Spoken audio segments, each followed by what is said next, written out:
ওদালগুৰি জিলাবাসীৰ ছাত্ৰ-ছাত্ৰীসকলৰ বাবে সুখবৰ। এতিয়া জিলাখনৰ দুখীয়া নিচলা ছাত্ৰ-ছাত্ৰীসকলে স্নাতকোত্তৰ পঢ়িবলৈ বাহিৰলৈ যাব নালাগে। বড়ো বিভাগ, ৰাজনীতি বিজ্ঞান বিভাগ আৰু এডুকেশ্যন বিভাগ পঢ়াৰ সুবিধা সন্নিৱিষ্ট হ'ল ওদালগুৰি মহাবিদ্যালয়ৰ কেম্পাছত। উচ্চ শিক্ষা লাভৰ ক্ষেত্ৰত জিলাখনৰ এটা জ্বলন্ত সমস্যা সমাধান কৰিলে বিটিআৰ প্ৰধান প্ৰমোদ বড়োৱে।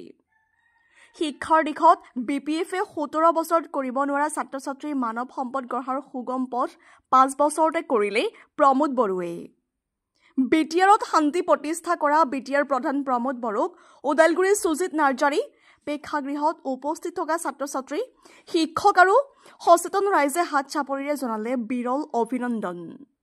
উক্ত কাৰ্যসূচীৰ পিছতে ওদালগুৰি জিলাৰ সংহত শিশু উন্নয়ন প্ৰকল্পত খালী হৈ থকা 276 গৰাকী অংগনবাড়ী কৰ্মী আৰু সহায়িকাক প্ৰদান কৰিলে নিযুক্তি পত্ৰ। উক্ত কাৰ্যসূচীত উপস্থিত আছিল বড়োলেণ্ড বিশ্ববিদ্যালয়ৰ ভাইচ চেঞ্চেলৰ বাবুলাল আহুজা, বিটিআৰৰ উপমুখ্য কাৰ্যবাহী সদস্য গোবিন্দ বসুমতাৰী, নিখিল বড়ো ছাত্ৰ সন্থাৰ সভাপতি দীপেন বড়োৰ লগতে চৰকাৰী বিষয়ববীয়া উপস্থিত থকা দুটাকৈ কাৰ্যসূচীৰ সন্দৰ্ভত বিটিআৰ প্ৰধান প্ৰমোদ বড়ো, নিখিল বড়ো ছাত্ৰ সন্থাৰ সভাপতি দীপেন বড়ো আৰু বড়োলেণ্ড বিশ্ববিদ্যালয়ৰ ভাইচ চেঞ্চেলৰ বাবুলাল আহুজাই সাংবাদিকক কি ক'লে শুনকচোন। ওদালগুৰিৰ পৰা ভুৱন বনিয়াৰ ৰিপৰ্ট, ৰিপাব্লিক আছাম।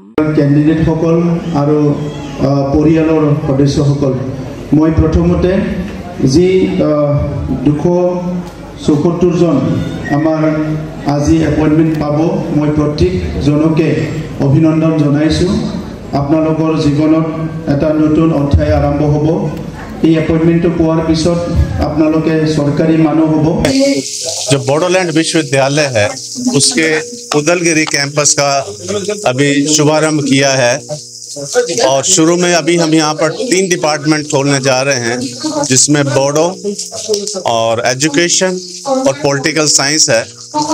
और इसके अगले फेज में हम और भी डिपार्टमेंट यहाँ पर ऐड करेंगे, जिससे कि बच्चों को रोजगार मिल सकेगा। पर्टिकुलरली जैसे आर्टिफिशियल इंटेलिजेंस है, फोरेंसिक साइंसेस है और लॉ है और फार्मास्यूटिकल साइंसेस है। तो इस तरह के जो है हम कोर्सेस यहाँ पे अगले फेज में लाएंगे। और इस विश्वविद्यालय में जो शिक्षा का, इस कैंपस में जो शिक्षा का स्तर होगा, वो जो अपना मूल कैंपस है, मेन कैंपस है जो कोकराझार में है, उसके बराबर ही होगा। शिक्षा के स्तर के साथ किसी भी तरह का कोई भी कम्प्रोमाइज हम नहीं करेंगे। प्रथम ভাল খবৰটো হৈছে যে ওদালগুৰি কলেজত যোৱা 2 বছৰৰ পৰা আলোচনা হৈ আছিল যে বড়োলেণ্ড ইউনিভাৰ্চিটি এটা কেম্পাছ আৰম্ভ হ'ব লাগে আৰু আজি 3টা সাবজেক্ট বড়ো বিভাগ, পলিটিক্যাল সায়েন্স বিভাগ আৰু এডুকেশ্যন বিভাগ 3টা সাবজেক্ট লৈ পেলাই আমাৰ বড়োলেণ্ড ইউনিভাৰ্চিটিৰ ওদালগুৰি কেম্পাছ আজিৰ পৰা আৰম্ভ হ'ব। এই বছৰ যিটো আমাৰ আছে শিক্ষা বৰ্ষ, ইয়াতে PG কোৰ্চৰ কাৰণে ল'ৰা ছোৱালী এডমিশ্যন ল'ব পাৰিব। গতিকে ওদালগুৰি ৰাইজক মই অভিনন্দন জনাইছোঁ। নিখিল বড়ো ছাত্ৰ সন্থাৰ দীঘলীয়া এটা দাবী আছিলে, ওদালগুৰি ৰাইজৰ এটা দীঘলীয়া দাবী আছিলে। এই কথাটো লৈ মুখ্যমন্ত্ৰী ডাঙৰীয়াৰ লগত আলোচনা কৰোঁতে মুখ্যমন্ত্ৰী ডাঙৰীয়াই এইটো অনুমোদন জনাইছে আৰু এই হিচাপে বড়োলেণ্ড ইউনিভাৰ্চিটি আজি আৰম্ভ কৰিছে। প্ৰথম বছৰত আমাৰ যিটো টিচিং লাৰ্ণিং প্ৰচেছটো আগবঢ়াত কিছুমান অৰ্থৰ মানে প্ৰয়োজন আছিলে। আমি প্ৰায় 42 লাখ টকা চেংচন কৰি দিছোঁ, যাতে আৰম্ভণিটো কৰিব পাৰে। নেক্সট বছৰত ইয়াৰ কেম্পাছ নিৰ্মাণৰ কাৰণে আমাৰ মুখ্যমন্ত্ৰী ডাঙৰীয়াও ফাণ্ড দিব আৰু আমি কাউন্সিল চৰকাৰৰ পৰা অলৰেডি 1 কোটি টকা আমি দিছিলোঁ।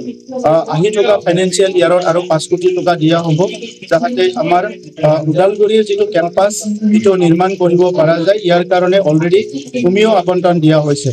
গতিকে আমাৰ উচ্চ শিক্ষাৰ কাৰণে ওদালগুৰিৰ আমাৰ ছাত্ৰ ছাত্ৰীৰ কাৰণে খুব এটা ভাল সুবিধা আহি গৈছে। আৰু আজিৰ সময়ত য'ত আমাৰ শিক্ষাই এটা সমাজক আগুৱাই নিয়াত একমাত্ৰ আমাক প্ৰদৰ্শক হিচাপে আমি চবে যিটো একচেপ্ট কৰোঁ।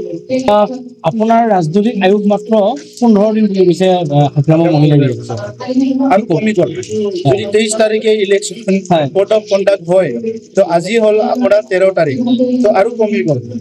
আৰু আজিৰ তাৰিখত হ'লে 23 তাৰিখে যদি কোড অফ কণ্ডাক্ট হয় আজি 2 দিন চলি আছে গতিকে 9 দিনত কমিল কালি মোৰ আয়োগ 8 দিনত কমিব পৰখি 7 দিনত কমিব সো মই হাগ্ৰাম মহিলাৰ ধন্যবাদ জনাইছো কমসে কম মোৰ ৰাজনৈতিক আয়োগটো তেখেতে গন্তি কৰি আছে আৰু হিটো তেখেতক কবাত নহয় কবাত সহায় কৰিব কবাত নহয় কবাত হয়তো তেখেতক সহায় কৰিব এই কাৰণে তেখেতে গন্তি কৰি আছে ৰাকেশ বমৰ কৈছে 25 বছৰলৈকে বিজেপিৰ লগত মিত্ৰতা সব ৰাজনীতিত বহুত কথা কোৱা যায় কোনটোবা কথা ৰিলেভেন্ট কোনটোবা কথা ইৰিলেভেন্ট কিন্তু ৰাজনীতিত যেতিয়া পজিশন অপজিশন আইডিঅলজি নিমিলা দলৰ নেতাবিলাকে বহুত কথা কয় মই ভাবো যে যিবিলাক কথা কয় কিন্তু প্ৰয়োজন কথাবিলাকে ক'ব লাগে ক্ৰিটিসিজম কৰাৰ নামত আমি কোনো কিমা চেৰাই যাব নালাগে কোনো লিমিট পাৰ হ'ব নালাগে আমি লিমিটত থাকি ক্ৰিটিসিজম বিলাক কৰিব লাগে কাৰণ আজি ভাৰতৰ গণতন্ত্ৰটো বিশ্বৰ ভিতৰত সৰ্বশ্ৰেষ্ঠ গণতন্ত্ৰ বুলি ধৰা হয় গতিকে আজিৰ সময়ত যি সকলে ৰাজনীতি কৰিছে আমি এই মৰ্যাদাটো ৰাখিব লাগিব এই লেভেলত আমি চিন্তা কৰিব লাগিব আৰু ৰাজনীতিটো আমি তেনেকৈ যদি কৰি যাব পাৰো এটা মূল্যবোধৰ ৰাজনীতি তেতিয়া হলে আহি থকা প্ৰজন্মৰ কাৰণে এটা ভাল পথ প্ৰদৰ্শন কৰা হ'ব যিকোনো খবৰ আৰু বিজ্ঞাপনৰ বাবে যোগাযোগ কৰক 7896121996 লগতে 7002537271 আৰু 9854011916